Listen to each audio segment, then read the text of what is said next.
I'm so sick of you bum-ass men with your sense of entitlement out here screaming about submission. Let me explain something to you. Grown men do not even utter the word submit because they know that women are going to submit to them naturally. They don't have to ask for it. They don't have to come into a relationship expecting it because they know that women act like women around men. Why would she submit to you? What is she submitting to? The fact that you were born a man? The fact that you were born a penis? You pay no bills. You are no protector. You are no provider. You don't even have great conversation. She can't even learn from you, and you expect for her to kneel down, bow down, tap out all because you were born a man? Submission is not a birthright.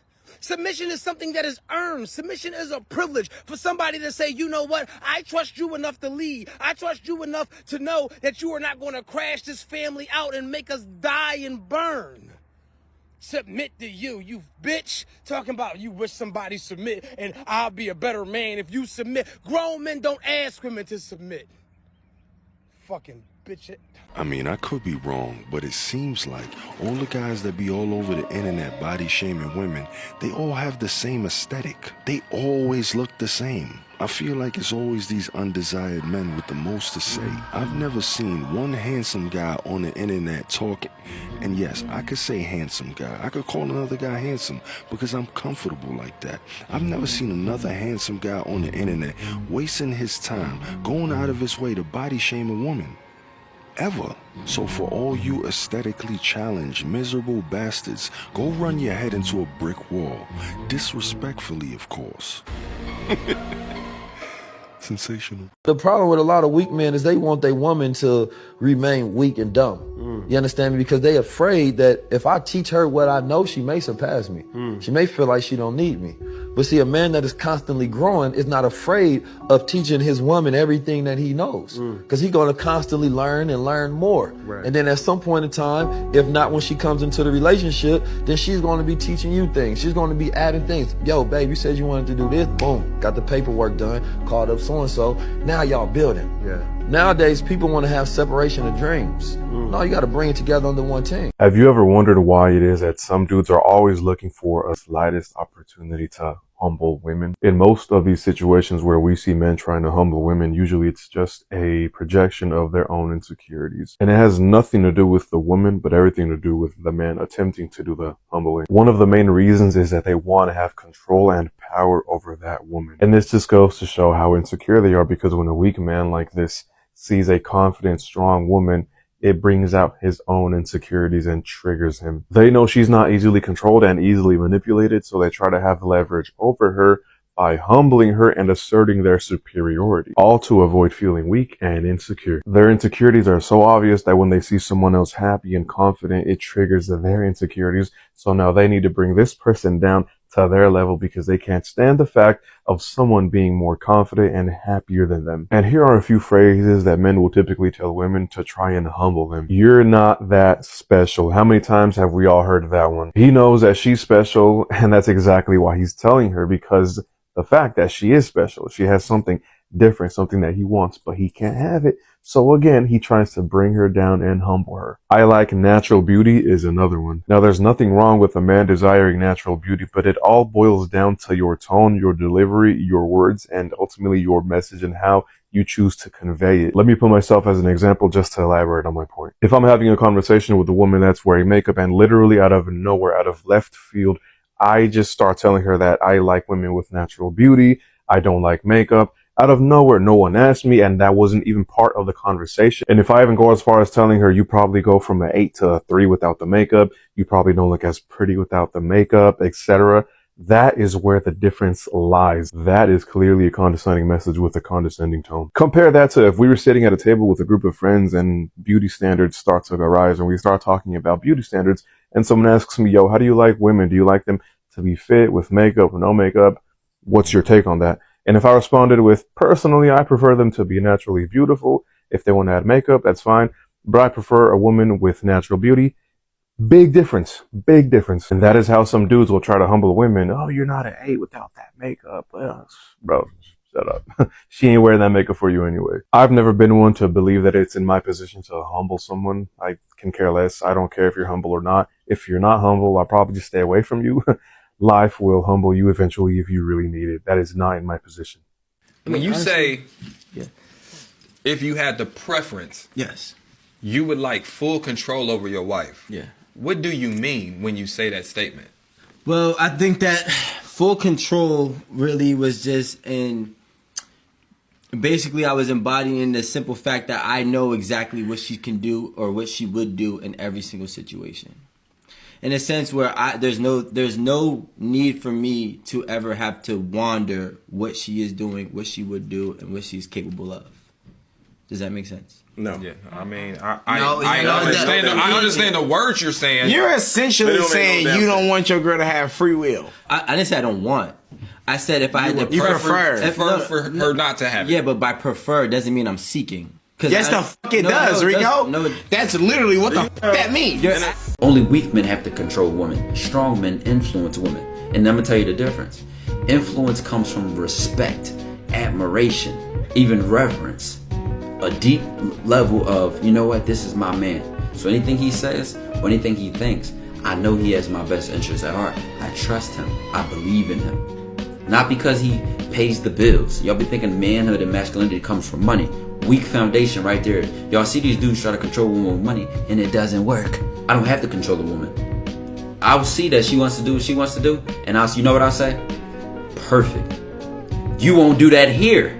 You can do that over there. There's another man who will love you for that. Do what you want. Go be free. We always try to love with our ego and control somebody and constrict them to who we want them to be, instead of saying, you know what, I am and you are.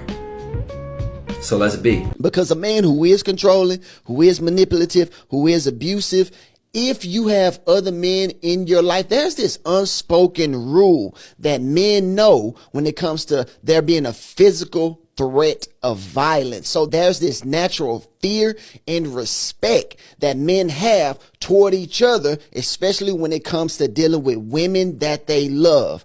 So the man that's controlling, he don't want to answer to nobody. He don't want to be accountable. He don't want to have to answer to daddy or to uncle or to brothers or anything like that. He don't want to answer to anybody.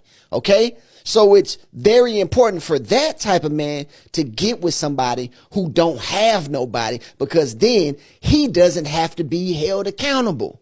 But you know what? If he put his hands on you, if he talk to you wrong and he know you got a cover and he know you got protection in your life, then he know he's going to be held accountable, which in his mind, he's going to tread lightly. Okay? Because there will always be mutual respect from a man to another man when dealing with a woman that's under their protection. Do you want to know one of the most evil things a narcissistic man will do to you so he will maintain control of you forever? Get you pregnant. Toxic men, users, and abusers, they do have a heart. And you will see that heart the very moments you decide to try to leave that person. You only see that soft, vulnerable side when it's used to manipulate you into staying in a relationship. You only see them break down in tears when they are acting. They are acting because they want to use their emotions to trigger your emotional response to stay back in this relationship. What am I going to do without you? They break down like that, right? And you so used to seeing them mad or strong or stubborn that when you see this moment of vulnerability, they show you their heart. When it's time for you to leave, you think you have made progress with them. You be like, wow, I'm finally getting it to him. I've been asking him to be emotional and transparent and tell me how he feels. And in this moment, he's showing me himself. That's an act, boo. He ain't showing you his heart. He's trying to use his heart to manipulate you. And guess what you do? Stay. Never trust a man who tries to control what you wear. He's going to sexualize every outfit that you put on just so he can call you a hoe. At this point, he's trying to create self-doubt so that he can destroy your self-esteem. His expectations are going to be unrealistic. He's going to get mad at you when other men approach you as if you have some type of control over it. He's going to take this opportunity to make you feel like you are a slut or that you are craving attention from other men. He's not going to buy you any more clothes. He's just going to complain about the clothes that you have. there is definitely a difference between being concerned for your woman versus being controlling of your woman. Concern is about safety and control is about power.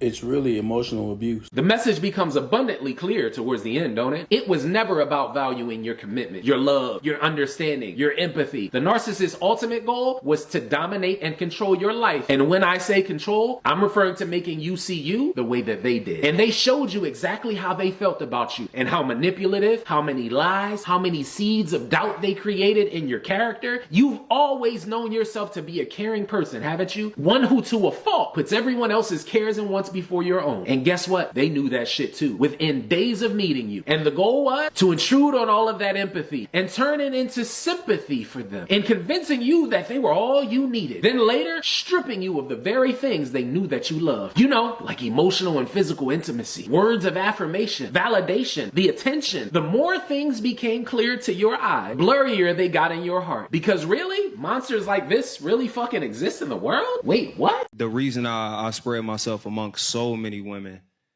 was because the nature of the relationship with my mother, there was a lot of abuse and neglect.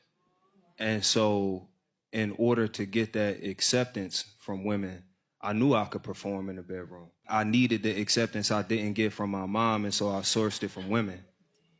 And so I'm in the shit out these women that I care nothing about. Okay, true. Just so I for real, like I had her legs up in the air and I was making I'm not cooking. Bro, like I'm trying, you know what I'm saying? It's my love from my grandma that made me love you. He's using what he knows, the next best thing he knows, to try to get something that doesn't actually occur in this space. Like, you can't give that man maternal energy, right? That's why I feel like a lot of men looking for their mama, it feel like a lot of men expect to be taken care of a certain type of way, is because they looking for an affirmation that doesn't actually come from romantic relationship. And I'm saying this as a nigga that did that. 90% of stress and depression in women is most likely caused by a man that was in her life that had mentally abused her, broken her heart, and taken advantage of her. Believe that.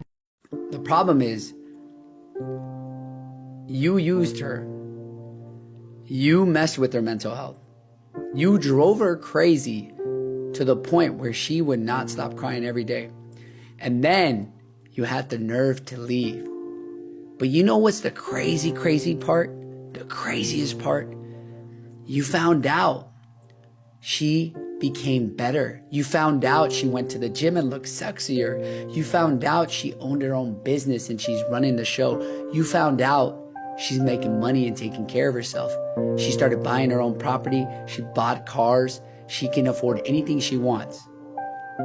It's funny, when you left, you never looked back and thought she's gonna make it.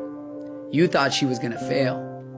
But in reality, it bit you in the ass because you failed and she's succeeding. And what do you know? You come crawling back. You think she's gonna open that door? Hell no. She knows her worth.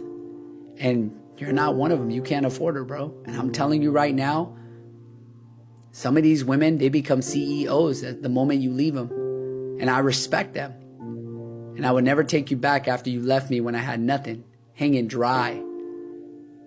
Good luck, buddy. Good luck making it in this world. Tell me why he thinks that he can control you like a piece of his property because he pays the bills. Now, here's what I know about your man, and I don't even know him, but I can pinpoint him pretty good. Your man has a superiority complex, right? Your man is very self-aware. He falls short in a lot of other aspects of the relationship, such as empathy, showing love, showing affection, showing attention to detail. All of these other aspects of the relationship, he's not bringing those up because he knows he does not excel in those areas. What does he excel at? Well, he pays all of the bills, which is just a physical action. It does not even require any effort, right? He's not doing anything for the relationship. He is doing basic things that life require of him. But what is he excelling at whenever it comes to you and the relationship, right? Nothing, probably. I mean, if I had to guess, he's weaponizing this money against you in order to get you to focus on the one thing that he does. And it's probably not because you can't.